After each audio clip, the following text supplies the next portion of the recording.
Assalamualaikum warahmatullahi wabarakatuh. Nama saya Putri Aina Sari Sembiring, NPM 1905170045 dari kelas 6A Akuntansi Pagi. Di sini saya akan mempresentasikan tugas saya tentang aset tak berwujud.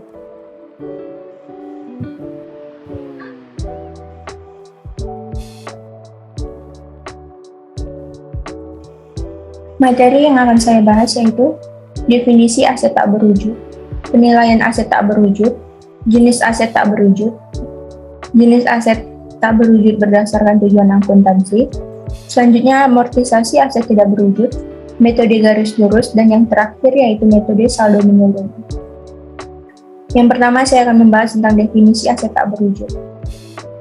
Aset tak berwujud adalah aset non-moneter yang dapat diidentifikasi tanpa wujud fisik atau keteridentifikasian, adanya kontrol atau pengendalian, dan adanya keuntungan ekonomis di masa akan datang.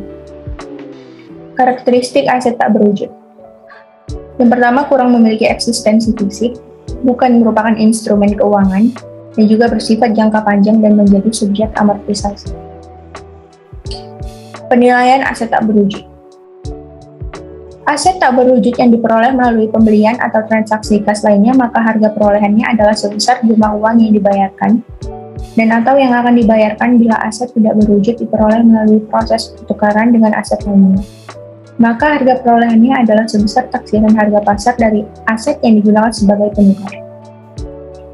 Aset tidak berwujud diperoleh dari perolehan terpisah, akuisisi sebagai bagian dari kombinasi bisnis, dan juga pengakuisisian dengan hibah pemerintah.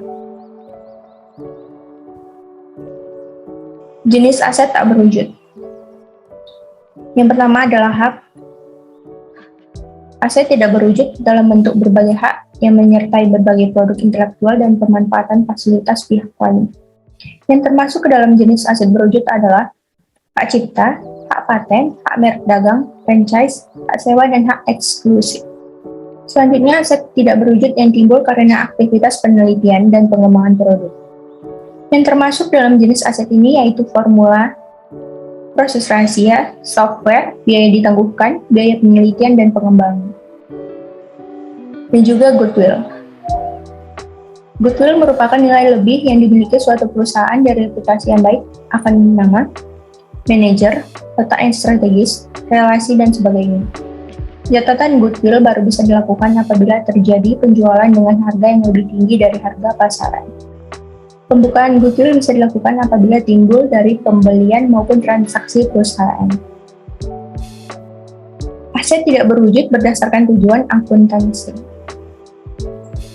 Terbagi menjadi dua, yaitu aset tidak berwujud yang diamortisasi dan juga aset tidak berwujud yang tidak diamortisasi.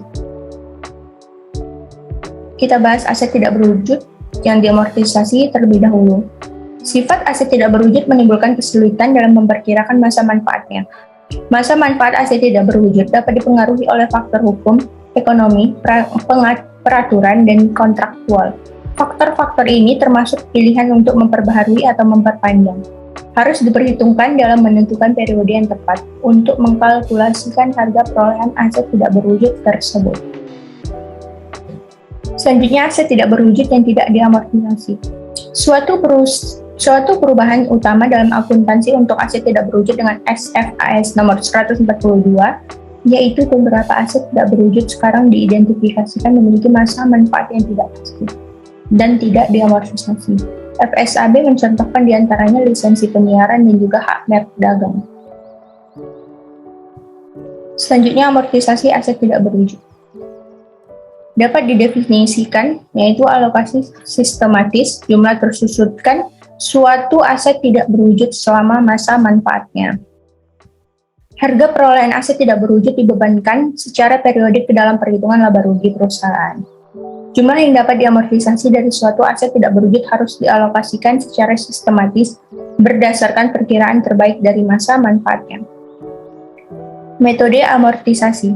Secara umum, metode yang digunakan dalam amortisasi aset tidak berwujud menurut akuntansi ada dua jenis, yaitu metode garis lurus dan juga metode saldo menurun. Kita bahas metode garis lurus terlebih dahulu. Metode garis lurus dapat didefinisikan sebagai suatu metode pengalokasian pembebanan biaya, di mana jumlah biaya yang dialokasikan setiap tahunnya adalah sama. Atau juga dengan kata lain, untuk metode garis lurus, nilai biaya penyusutannya konstan untuk setiap tahunnya, dari tahun perolehan sampai dengan tahun akhir masa manfaat. Selanjutnya, metode saldo menurun. Ialah suatu metode pengalokasian pembebanan biaya di mana jumlah biaya yang dialokasikan semakin menurun setiap tahunnya seiring bertambahnya masa manfaatnya. Dan pada tahun di mana merupakan akhir masa manfaatnya, dilakukan penyusutan sekaligus atas nilai sisa buku yang ada. Sekian yang dapat saya sampaikan. Apabila ada salah kata, saya mohon maaf. Wabillahi taufiq wal hidayah. Assalamualaikum warahmatullahi wabarakatuh.